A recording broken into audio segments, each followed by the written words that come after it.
Vous en avez sûrement entendu parler, il s'agit de la facturation électronique. Et je vais répondre immédiatement à cette question. Est-ce que vous êtes concerné? Oui, oui, oui. Mais vous n'êtes pas tous concernés à la même échelle. Plus précisément, qu'est-ce qui se passe? Il se passe qu'en septembre 2026, toutes les structures doivent être capables de recevoir des factures électroniques émises par leurs fournisseurs. On parle bien des fournisseurs. On ne parle pas de vos factures de vente. On parle de vos factures fournisseurs. Cela signifie quoi? Cela signifie que vous devez vous inscrire auprès d'une plateforme qui est considérée comme une plateforme agréée par l'État. Vous devez donc créer votre compte, inscrire votre société pour être capable de recevoir les factures électroniques de vos fournisseurs, en tout cas des fournisseurs qui ont une taille suffisamment grande pour eux être dans l'obligation d'émettre leurs factures de vente. Parce que n'oubliez pas que vos factures fournisseurs correspondent aux factures de vente de vos fournisseurs. Donc, ça, c'est votre obligation au 1er septembre 2026. Si vous ne le faites pas, vous êtes susceptible de recevoir des amendes par facture et qui vont se cumuler, toutes factures, au fur et à mesure que le temps va passer. En ce qui concerne les factures de vente, vous, en tant que petite structure, les petites structures vont être obligées de passer à la facturation des ventes en électronique qu'à partir du 1er septembre 2027. Cela vous laisse donc une marge de 1 an. Marge de 1 an, c'est pas très long, mais ça va sûrement être suffisant pour que certaines plateformes que vous utilisez aujourd'hui se positionnent en disant « Ok, on va mettre ce qu'il faut pour qu'on soit une plateforme agréée ». Ou en tout cas, on va créer ce qu'on appelle les workflows, c'est-à-dire les flows de communication entre notre plateforme et les plateformes agréées. J'y crois pas trop, mais c'est ce qui se profile à l'horizon. Cela signifie quoi? Cela signifie que plus tard, pour vos factures de vente, il va falloir vous renseigner de quel est votre logiciel actuel qui fait des factures de vente. Typiquement, vous avez un site de e-commerce, peut-être que c'est Shopify, peut-être que c'est WooCommerce. Vous avez des tunnels de vente, c'est peut-être System.io, LearnyBox, Steppease, etc.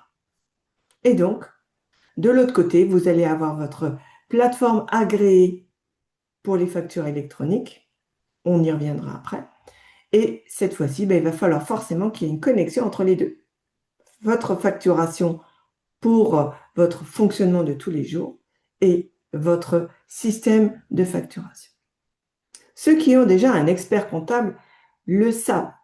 Il y a d'un côté, si vous avez plusieurs modes de vente, vous allez avoir des factures que vous allez rentrer dans votre logiciel de comptabilité fourni par votre expert comptable, mais vous allez avoir aussi toutes ces factures qui viennent de vos tunnels de vente ou de votre site de e-commerce que vous injectez dans votre logiciel de facturation pour informer votre expert comptable.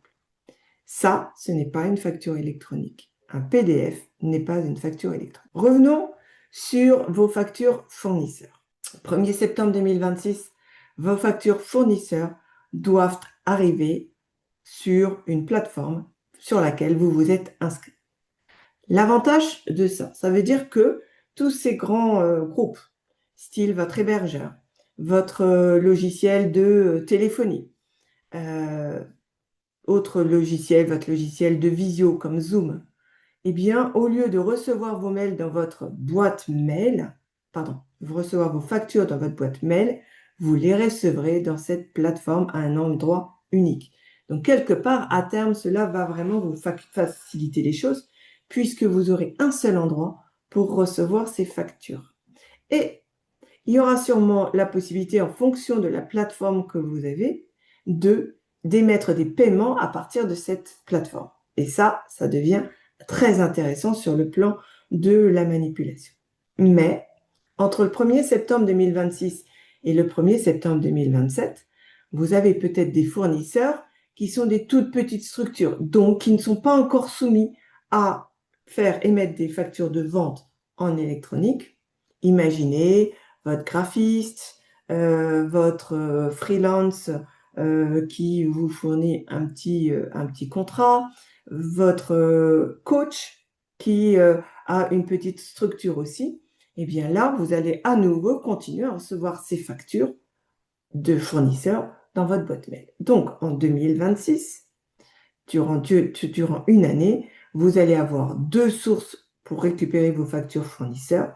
La source correspondant à, si votre fournisseur est une grosse entreprise, eh bien, vous le récupérez sur votre plateforme. Si c'est un petite structure, vous le récupérez comme aujourd'hui dans votre boîte mail. Donc, en fait, on a encore un petit système un petit peu bancal. Quelles sont les plateformes que vous pouvez avoir? Alors, je suppose que vous devez avoir reçu plein d'informations. Ça peut être votre banque. Style, je sais que par exemple, Conto, qui est une banque qui est très orientée pour les entrepreneurs, vous permet d'être une plateforme agréée. Ça peut être aussi des logiciels comme Abi, comme Time, comme plein d'autres. Il suffit de taper sur votre ordinateur plateforme agréée pour la facturation électronique et vous en avez pas mal. Si vous n'avez pas d'expert comptable, c'est à vous de choisir. En général, quand vous avez un expert comptable, lui, il a déjà un outil qui va vous proposer et qui, en général, va être homologué plateforme agréée. Après, le choix de cette facture, de cette plateforme, c'est comme d'habitude. Ce choix va se faire en fonction de vos besoins, mais pas de vos besoins à court terme, de vos besoins à moyen terme. C'est-à-dire que, puisque vous êtes obligé de choisir ce genre de plateforme, autant essayer de connaître les fonctionnalités et de vous projeter un tout petit peu plus, c'est-à-dire notamment fin 2027 où vous aurez à avoir vos factures de vente que vous serez obligé de faire. J'espère que je suis claire là-dessus. La facturation électronique, tout le monde est concerné pour recevoir les factures fournisseurs en septembre 2026. Il est donc urgent de choisir votre plateforme. Si vous avez besoin d'aide pour choisir ça, vous pouvez prendre rendez-vous avec moi et je peux vous aider à décrypter en fonction de votre besoin là où quelles sont les plateformes que vous pourrez avoir et essayer de voir un petit peu plus loin pour faire les bons choix. J'espère que cette vidéo aura été claire pour vous et de toute façon, je serai amenée à en reparler. Je suis en train de vous préparer un petit e-book qui va vous permettre de comprendre un peu les tenants et les aboutissants. Dernier petit point, ce n'est pas parce que vous faites des factures sous forme de Word, Canva, PDF que c'est une facturation électronique. La facturation électronique, c'est que c'est dans une plateforme agréée par l'État qui va permettre après de faire des flots et des flots de data entre les différents systèmes. N'oubliez pas aussi, alors certes, ça va vous faciliter la vie, mais il y a quand même aussi une volonté de l'État de poursuivre et de baisser les fraudes à la TVA. Et donc, même si vous n'êtes pas soumis à la TVA, vous devez être sur une plateforme style Abi, Conto ou autre agréée par l'État. Voilà, j'espère que cela vous a clarifié les choses, que cela vous a un petit peu calmé par rapport à votre angoisse de comment je vais faire pour mes factures de vente. Le délai est un tout petit peu plus long, mais septembre 2027, c'est demain. Septembre 2026, c'est maintenant, en fait. Allez, je m'arrête là. N'hésitez pas à prendre rendez-vous avec moi pour qu'on en discute. Ça sera avec grand plaisir. À très bientôt.